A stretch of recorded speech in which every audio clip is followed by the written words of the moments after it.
Mike McCann will set the scene for us. Good afternoon, Matt. I'm not sure games can get much bigger than the game here at Champion Hill today.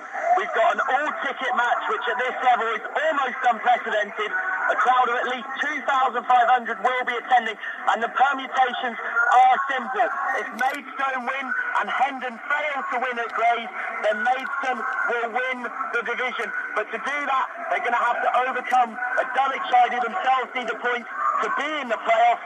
They're also going to have to win their first away game in their last 4. That included a loss that was 2-1 at Hendon. That means that they have still not quite sealed this title yet. Now look, to Jay and Franny Collin, who've got 33 goals between them to do it for them. It's a beautiful day for some good football. There's a packed crowd in. Now the question is, can the Stones make this the day that they secure the Ryman League title? Mike McCann, thank you very much for that. He's battling with a tannoy, as so often happens, but their line-up with Michael McCann. Jay Saunders has made a couple of changes from the side that won 2-1 at home to Grays. Lee Morgan in goal, then working left to right across the defence. Phil Starkey in for the suspended Tom Mills. Steve Watt, Shane Hugh and Craig Stone. Left to right in a midfield 4, Matt Bodkin in for Billy Bricknell, who drops to the bench. Then James Rogers, Jack Parkinson and Alex Brown. And then up front, the two guys the Stones will be looking to for those goals. Jay May and Franny Collin, who between them have got 33 in the league thus far. It's a packed atmosphere. We're all set for a cracking game of football here, keeping one eye on Hendon. And if Hendon don't win and Maidstone do, then they take home the title today. Michael McCann, thank you very much for that. Beautifully summed up. Elsewhere, let's go to Michael McCann and hear how Jay Saunders' side have been faring so far. Yeah, it must be said that thus far the title dream isn't looking particularly optimistic today. Whilst Grays Athletic are certainly doing Maidstone a favour by currently holding Hendon, in this game Dulwich should be much the better side for the first 25 minutes. They had a glorious chance through Harry Ottaway as Maidstone waited for an offside flag that did not come against Xavier Vidal. Vidal did not play the ball. It came through to Ottaway. He was one-on-one. Dean Morgan did well, stood his ground. The striker tried to take it round and it was eventually cleared. Steve Watt has forced a save from a Maidstone viewpoint, and Jay May had a shot blocked. But they've been sporadic opportunities. It really has been primarily the home side who've been dominating. Maidstone look nervy and they haven't quite found their rhythm yet. Half-time with Michael McCann. It's 0-0 here, and there might be 20 points of 3 places between these two teams in the league standings. But it must be said that at the minute, Dulwich Hamlet looked a far better side. Harry Ottaway got through one-on-one on goal, and Lee Morgan did really well to stand him up and managed to fend off the opportunity with the ball eventually cleared. Ashley Carew has also had a long-range shot for the home side.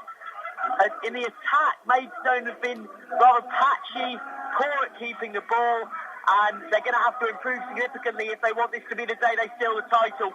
Hendon are drawing 0-0, which is helpful, but Maidstone have got to concentrate on their own game. They've got to find some attacking if they want to get this win.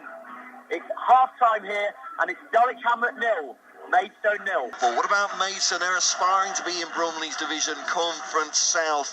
Let's get the latest from Michael McCann. Well, it's goalless at Hendon and it's goalless here. However, it must be said that Maidstone have improved in the early parts of the second half. They're pressing much higher up the field. They also have the significant advantage here of having the wind with them. Franny Collin had a long-range shot from a similar position to where he scored against Grays. Well saved by Phil Smith in the Dulwich goal. It remains 0-0, but signs of improvement from the Stones. It's Dulwich Hamlet 0, Maidstone 0. Michael McCann with that report there. What about Maidstone? It sounds like it's been a nervy afternoon for the Ryman Premier leaders at Dulwich. Michael McCann.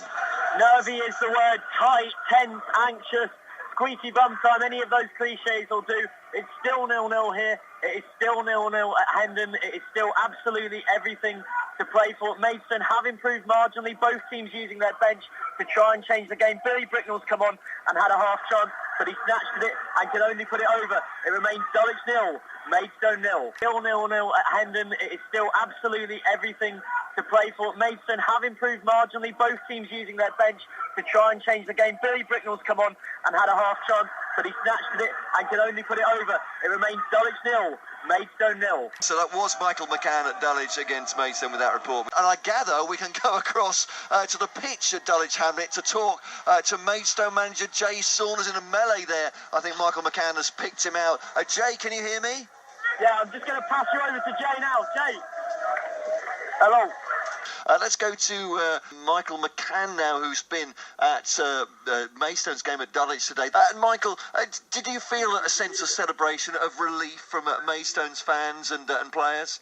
Well, it was actually a very tense afternoon for the bulk of it, because Hendon being goalless and Maidstone being goalless meant that at any minute one goal could have completely changed the complexion of that title race. But ultimately the total lack of goals mean that by matching Hendon's result, they're practically mathematically there. The full-time whistle, they might not have been mathematically there, but the fans didn't care. They were all over the pitch. Jay Saunders was in that melee as well. And one thing that must be pointed out, was fantastic to see, was the hospitality from Dulwich. Many Dulwich fans joining in the pitch invasion, starting the very prominent chant of champions at Champion Hill, and actually coming up to various Maidstone players, fans, etc., and shaking their hands. It really was great to see that spirit of the game so alive and kicking. As for the game, it was a very nervy, tight game, but this will be remembered for the result. Maidstone have all but done it. Fantastic hospitality from the hosts with Dulwich. Great to see that kind of thing in the game. Pitch invasion, all very friendly.